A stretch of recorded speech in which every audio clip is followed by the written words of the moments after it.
OET. OET. I do recommend OET for my friends, of course.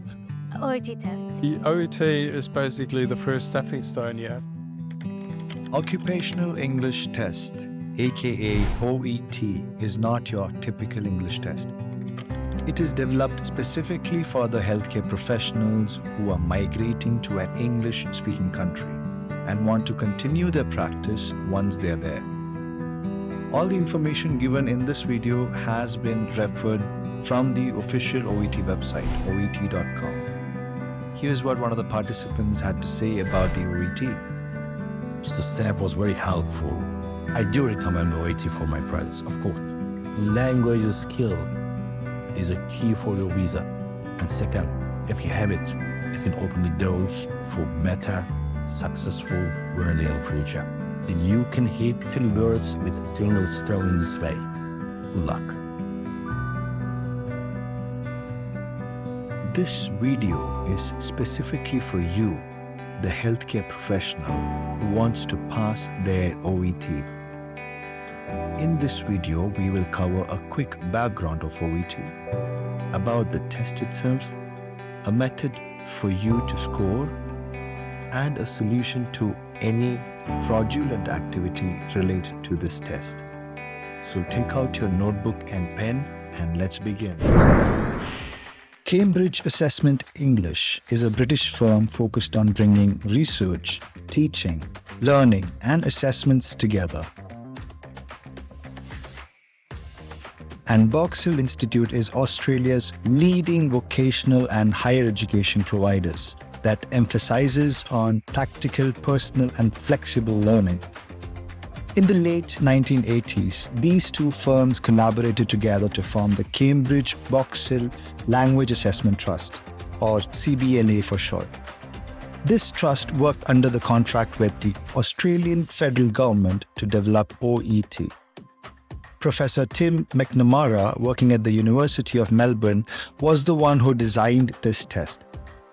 He was also one of the original developers of IELTS.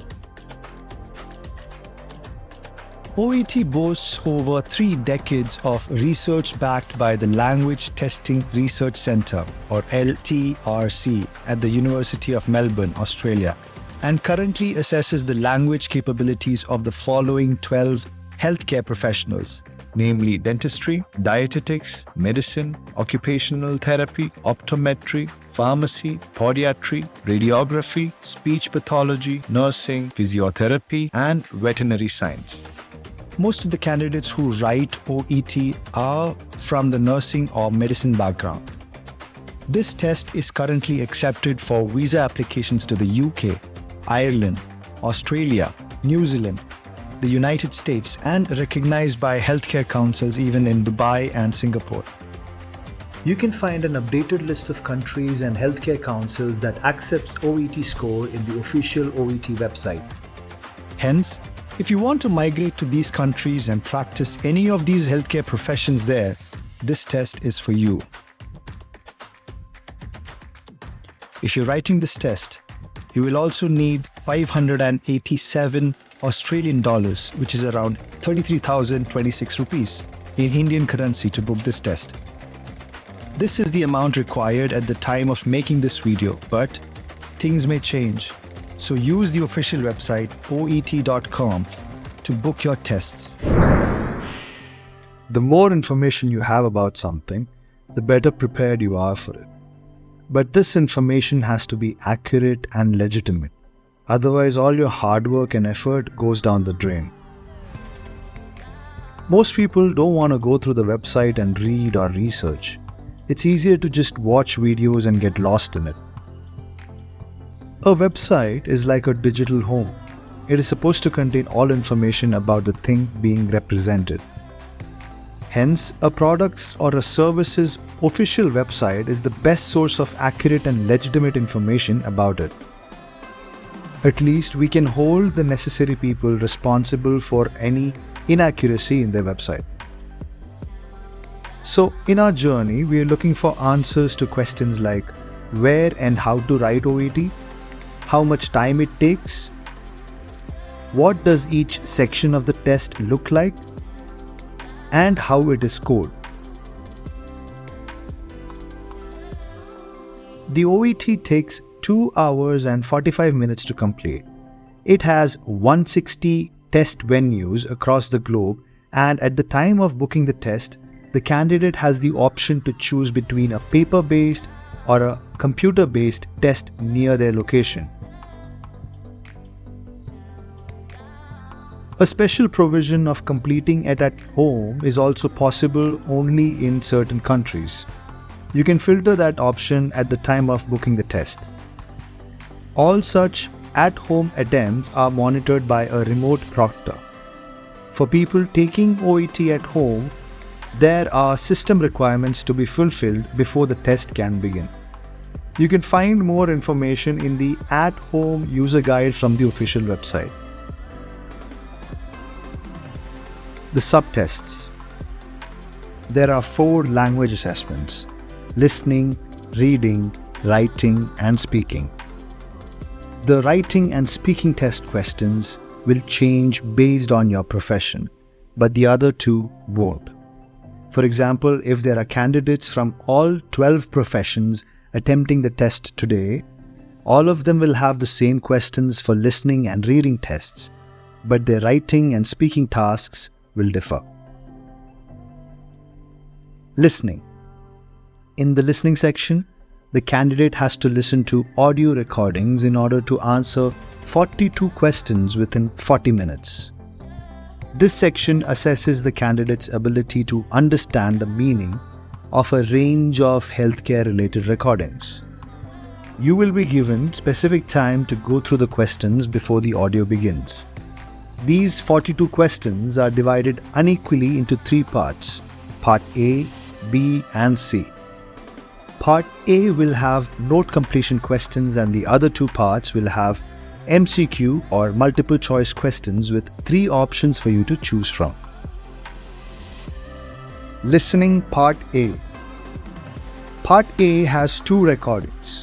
Both are consultations between a patient and a healthcare professional. Each recording is 4 to 5 minutes long, and a candidate has to answer 12 questions per recording.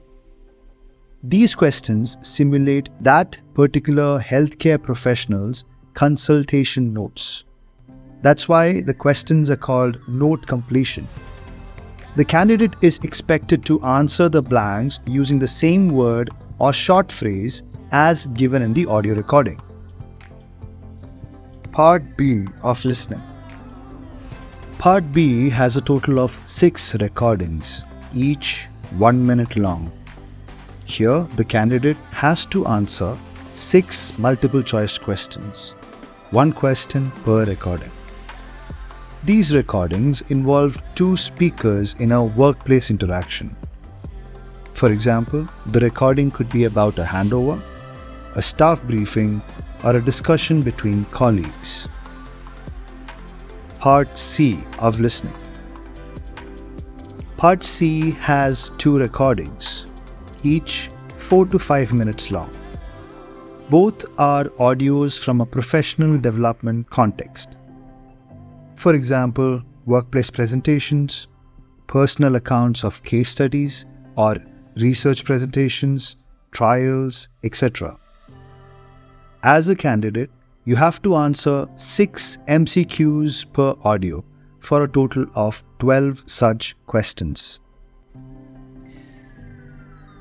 The reading section. With only 60 minutes to complete 42 questions, the reading section is unequally divided into 3 parts: Part A, Part B, and Part C.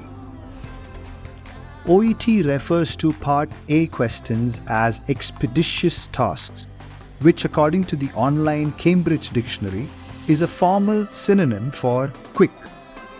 This part lives up to its reputation as there are 20 questions to be completed in just 15 minutes. Note that your Part A attempt is taken away right after 15 minutes. The other 2 parts are for careful reading, and the rest of the 45 minutes can be used to attempt questions from these 2 parts. The writing section. The next on the list is the writing test with a time limit of 45 minutes. According to the official OET reports, there are 2 OET assessors scoring your writing tasks, and they use the official OET writing criteria to rate your performance. The task you are to succeed at is to write a letter in response to a case note.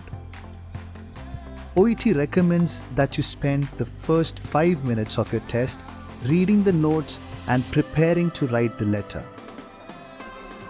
The speaking section. The final challenge is the speaking section. This section simulates the environment in which the candidate works and interacts with a patient. This is done through 2 role plays. The candidate plays the healthcare professional, while the interlocutor plays the patient or the caretaker. Both the role plays are conducted and recorded in a short span of 20 minutes. And similar to writing, the speaking test is also assessed by 2 official OET assessors using the official OET linguistic and clinical communication criteria.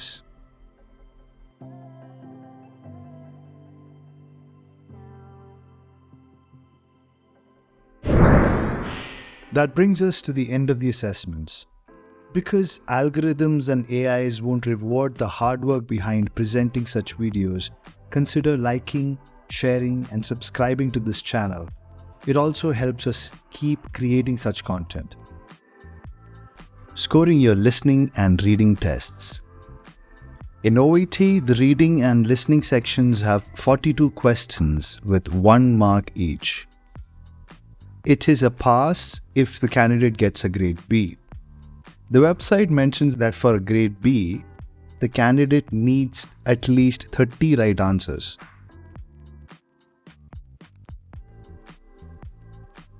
Scoring your writing tasks. Writing tasks are scored based on the official language criteria given by the OET. These are purpose, content, conciseness and clarity, genre and style, organization and layout, and language. All the meanings of the words used in this video is referred from the Cambridge Online Dictionary. Let's take a closer look at these criteria. Purpose. Purpose is defined as a reason for doing something or for allowing something to happen. Focus on quickly and precisely conveying the necessary information to the reader, specifically what the reader needs to do. Here, quickly can also refer to as early in the letter as possible. Content. It is defined as the idea that are contained in a piece of writing, a speech, or a film. In this case, it's a piece of writing. Keep your focus only to the most necessary information required for the reader. Make sure this information is as accurate as possible. You would be referring to the case notes for this. Gradually, add only the priority information if the words are not enough. If the information written in your letter is not really necessary, you may end up with less score in this criteria. Conciseness and clarity. Conciseness is defined as the quality of being short and clear, and expressing what needs to be said without unnecessary words. And clarity is defined as the quality of being clear and easy to understand. For this criteria, focus on keeping the information written in your letter simple and clear to understand for the reader.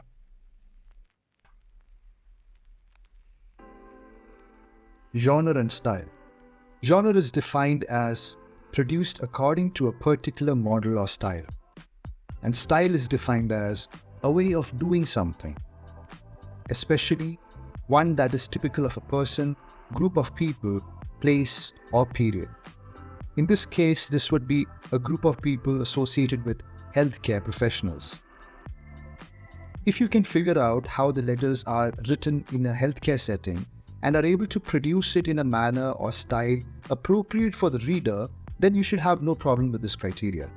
This criteria also considers the appropriateness of the register or tone as the reader may perceive it. It's best to keep the letter as factual as possible without any involvement of your emotions like your ego. Organization and layout. Organization is defined as the way in which something is done or arranged, which means the same as layout. So focus on arranging information in the order that the reader may need. For example, providing an explanation immediately after mentioning a task that the reader needs to do. This is one way of organizing it, and this can change based on what you, as a writer, imagine the reader may need at that instance of going through the letter. Finally, language. Language is defined as a system of communication consisting of sounds, words, and grammar. When you're attempting to write the writing test, focus on making sure that there are no spelling, punctuational, or grammatical errors that you know of. You can't control the things you don't know, but you can improve these aspects when you practice. That brings us to the end of the writing criteria. What you need to understand is that when it comes down to the task, it's just a letter that is written considering the reader in mind. All these criteria have scores represented by whole numbers. For example, for purpose, it's 0 to 3, and for the others, it's 0 to 7. For a grade B, you'll need at least 2 in purpose and 5 in all the other criteria. Similar to your writing criteria, the speaking test also has its own criteria. In fact, there are 2 categories of criteria that exists for speaking tests. The first one looks at the linguistics or the spoken language of the candidate, while the second one focuses more towards the clinical communication or how well the interaction between the candidate and the patient was. Intelligibility, fluency, appropriateness of language, and resources of grammar and expression are the 4 criteria from the linguistic group. Let's look at each one of them. Intelligibility. It is defined as the quality of being possible to understand. So this criteria checks if you were understood by the listener or not, and how easy it was to understand you. Fluency refers to the ability to speak or write a language easily, well, and quickly. Infrequent or too many pauses may cause a reduction of score in this criteria. Appropriateness of language. This criteria focuses on the words used, the register and tone of how you said something. The more control you have over these aspects, the better you score in this criteria. Resources of grammar and expression. This one focuses on the grammatical aspects of the language, which includes the correct use of complex vocabulary, idiomatic expressions, adherence to the grammatical rules, and pronunciation of these words and expressions. The next is the clinical communication criteria. Here, the scoring is based on evidences that convey certain actions or behaviors which indicates your ability to establish or achieve certain things during the role play. These actions and behaviors are indicative of how well your interaction with the patient is. Indicators of relationship building. This criteria measures the use of words, phrases, or actions that establishes and builds your relationship with that of the patient or the caretaker. For example, greeting the patient before the interaction begins is a good sign that you are welcoming them and ready to solve problems that they are facing. Indicators of understanding and incorporating the patient's perspective. This one measures the use of words, phrases, or behaviors that makes the patient or the carer feel understood and gives them a security of interacting with the right person for their problems. For example, not interrupting the patient when they are speaking. The end result of this action is that they may feel you have understood them completely. Indicators of providing structure. This one looks for indicators of an underlying format or a structure in place when you are involved in an interaction. For example, asking open-ended questions before moving to closed-ended ones or specific questions. Indicators of information gathering. This criteria looks for evidences of gathering enough information from the patient before providing an advice. For example, being able to understand the patient's needs. Some of them are explicitly said by the patient, while others are implied. As a healthcare professional, you should be able to provide evidence to understand both explicit and implied information, taking into consideration the sensitivity of information that the patient provides. Indicators of information giving. This one looks for evidences that provide all necessary information which can be explicitly asked or implied as needed by the patient. Being able to provide a comprehensive solution for both their explicit and implied problems without overwhelming the patient or the caretaker is key. It's not that hard. Remember, this is just a role play that simulates the healthcare setting where you, as a healthcare professional, interact with the patient in your work environment. All linguistic criteria are scored on a scale of 0 to 6, and all clinical communication criteria are scored on a scale of 0 to 3. Now, for a score of B in speaking, you will need to secure at least 5 in all linguistic criteria and 2 in all the clinical communication criteria. I hope none of you are caught in any fraudulent practices that will remove your candidature forever or even cause you emotional or financial damages. However, if you are or if you know someone who is, OET has a webpage specifically to tackle this issue. You can navigate to this section as shown.